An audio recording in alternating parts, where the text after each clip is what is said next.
Hello students, आइए एक high school का पोयम है जो कि रॉबर्ट फ्रॉस्ट के द्वारा लिखा गया है, फायर एंड आइस। इस पोयम का स्टडी करते हैं। इसके पोएट हैं रॉबर्ट फ्रॉस्ट। अब इससे पहले एक पोयम का स्टडी हम लोग कर चुके हैं, रॉबर्ट फ्रॉस्ट का ही था, डस्ट ऑफ स्नो। ये इनका दूसरा पोयम है जो कि हाई स्कूल के स्टूडेंट के लिए आता है। यहाँ एक छोटा सा पोयम है, ठीक ना। देखिए क्या लिखा है कि सम से। अब इस पोयम में दो प्रकार के लोगों की कुछ विचारधारा व्यक्त किया गया है कि ये संसार का विनाश कैसे होगा, ये संसार कैसे समाप्त होगा। दो प्रकार के लोगों का विचार व्यक्त किया गया है। The world will end in fire, कुछ लोगों का कहना है, यानी संसार के कुछ लोगों का ऐसा कहना है कि संसार का विनाश कैसे हो जाएगा, फायर से हो जाएगा, अग्नि से हो सकता है। सम से इन आइस, और कुछ लोगों का कहना है कि बर्फ से समाप्त हो जाएगा। यानी इस पूरे पोयम में संसार के विनाश के विषय में कुछ कवि अपने पोयम के माध्यम से व्यक्त किए हैं। From what I have tested of desire, ठीक ना। पोएट का कहना है कि अगर मेरी बात माने कि ये जो फायर का मतलब है, फायर ही ना समझिए, इसका मतलब डिजायर होता है, ठीक ना।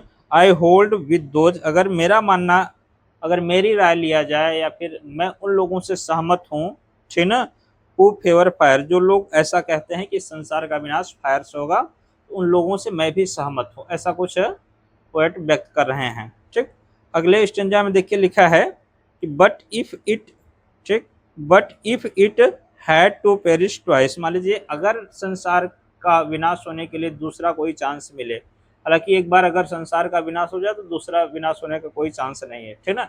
अगर मान लीजिए दोबारा कोई ऐसा मौका मिलता है संसार के विनाश होने का, या फिर दूसरा कोई कारण हो सकता है, तो आई थिंक, मेरे ख्याल से, I know enough of hate, नफरत की वजह से हो सकता है, ठीक ना। अब हेट का मतलब क्या बताया जा रहा है, आइस को ही बताया जा रहा है। आइस का मतलब यहाँ पे हेट।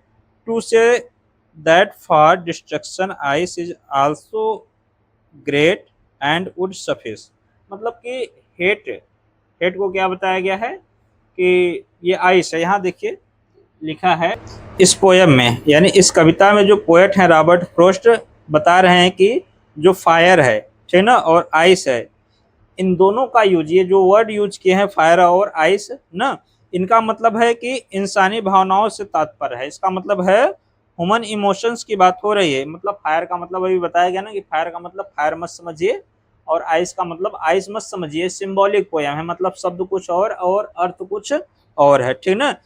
चलिए अब लाइन बाय लाइन स्टडी करते हैं। एक बार पूरे पोयम को एक एक लाइन पढ़ करके, और उसका, उस लाइन में पोएट कहना क्या चाहते हैं वो सारी चीजें आपको बता रहे हैं, ठीक ना। ध्यान से पढ़िए लाइन बाय लाइन, ठीक ना। पहली लाइन है कि सम से, ठीक, some say the world will end in fire, some say in ice, यानी कुछ लोगों का मानना है कि जो संसार है बर्फ से समाप्त हो जाएगा, और कुछ लोगों का कहना है कि फायर से समाप्त हो जाएगा। यहाँ पे देखो हिंदी में एक्सप्लेन किया गया है, ठीक ना, कि ये जो दुनिया है आग से समाप्त हो सकता है। मतलब इसका तात्पर्य ये भी समझ सकते हैं कि ये, इसकी जो तबाही होगी ग्लोबल वार्मिंग से हो सकती है। ऐसा भी हो सकता है कि इतना अधिक टेम्परेचर बढ़ जाए, इतना अधिक ग्लोबल वार्मिंग हो जाए जिसकी वजह से संसार विनाश हो जाए। एक तो ये हो सकता है, और दूसरा हो सकता है कि ये जो पृथ्वी है, ये संसार है, इतना अधिक ठंडी हो जाए जिसकी वजह से इस धरती पर रहना असंभव है। इस वजह से भी, ठीक ना, ये दुनिया का विनाश हो सकता है।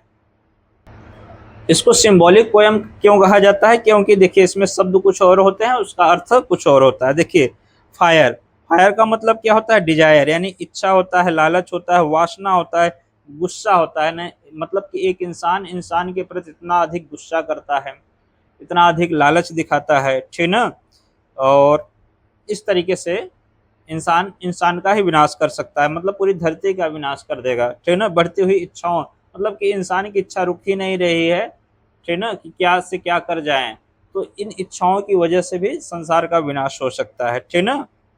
और हेट का मतलब क्या होता है, नफरत होता है। हेट का मतलब उदासीनता हो सकता है, ठीक ना।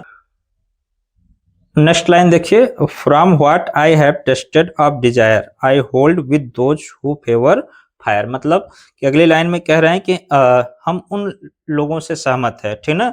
यहाँ देखिए हिंदी में लिखा है कि कब कहते हैं कि उन्होंने इंसानी इच्छाओं यानी डिजायर, ठीक ना, ये जो डिजायर होता है, डिजायर बोले तो लालच ना, जितने करीब से देखा है उस हिसाब से तो लोग उन लोगों के साथ है, यानी पोएट उन लोगों के साथ समर्थन करते हैं जो कि दुनिया को बता रहे हैं कि ये आग से समाप्त हो जाएगी, ठीक ना।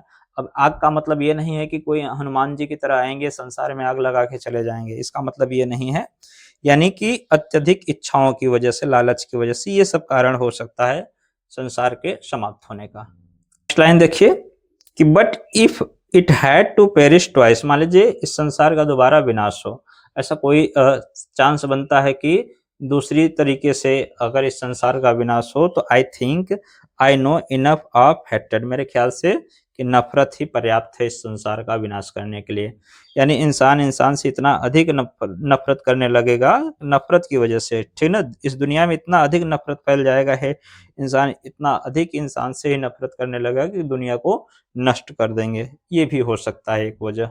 नेक्स्ट और लास्ट लाइन देखिए, यहाँ पे लिखा है to say that for destruction ice, मतलब कि इस विनाश के लिए यानी संसार के विनाश के लिए आइस इज आल्सो ग्रेट, ठीक, आइस ग्रेट है एंड वुड सफिस, मतलब पर्याप्त है संसार के विनाश के लिए। अब यहाँ पर भी आइस का मतलब आप लोग आइस मत समझिए, आइस का मतलब यहाँ बताया जा रहा है कि इंसानों के बीच की नफरत, इंसानों के बीच की नफरत है, यानी इंसान इंसान से इतना अधिक नफरत करने लगेगा कि नफरत के ही वजह से एक दूसरे को मतलब खत्म कर देंगे, एक दूसरे को नष्ट कर देंगे, इस दुनिया को नष्ट कर देंगे, यह हो सकता है, ठीक। ये दूसरा पॉइंट है, मतलब कि फायर से नहीं तो बल्कि आइस, आइस का मतलब ये नफरत की वजह से।